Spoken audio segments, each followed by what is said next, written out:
पाकिस्तान में IMF की नुमाइंदा ईस्टर पेरीज का कहना है कि पाकिस्तान को 7वें और 8वें जायजे के लिए मुख्तलिफ अहदाफ को मुकम्मल करना है। तवानाई की इस्लाहात पर 7वें और 8वें जायजे के तहत तयशुदा अहदाफ पर अमल दरामद करना होगा। पाकिस्तान से जायजे के लिए मुस्बत बातचीत चल रही है और पाकिस्तान से मुआशी आउटलुक के असर-ए-नौ जायजे पर तबादला ख्याल हुआ है। ईस्टर पेरीज ने कहा है कि पाकिस्तान को डॉलर के एक्सचेंज रेट की पॉलिसी पर नजरसानी करना होगी। पाकिस्तान को मुख्तलिफ मुआशी आदादोशुमार का असर-ए-नौ तयन करना होगा। मालियाती नज़्म-ओ-ज़ब्त और खसारा कंट्रोल करने के लिए अहदाफ का असर-ए-नौ जायजा लेना होगा। सैलाब के बाद पाकिस्तान के मुआशी आउटलुक का असर-ए-नौ जायजा ले रहे हैं।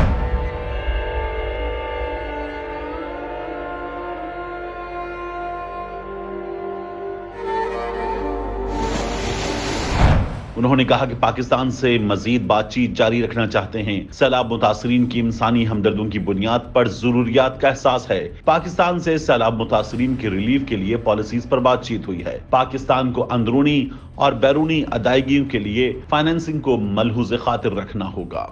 याद रहे कि 2 रोज पहले वजीर आजम शहबाज शरीफ ने कहा कि IMF ने प्रोग्राम की बहाली के लिए अंगूठे लगवाकर गारंटी ली। IMF ने कहा कि हमें आप पर एतमाद नहीं रहा। हुकूमत ने IMF को गारंटी देकर पाकिस्तान को डिफॉल्ट की सूरत हाल से बचाया। उन्होंने कहा कि डोनर्स को पैगाम दिया कि पाकिस्तान को धेला भी ना देना। पाकिस्तान को बदतरीन तरीके से बदनाम किया गया।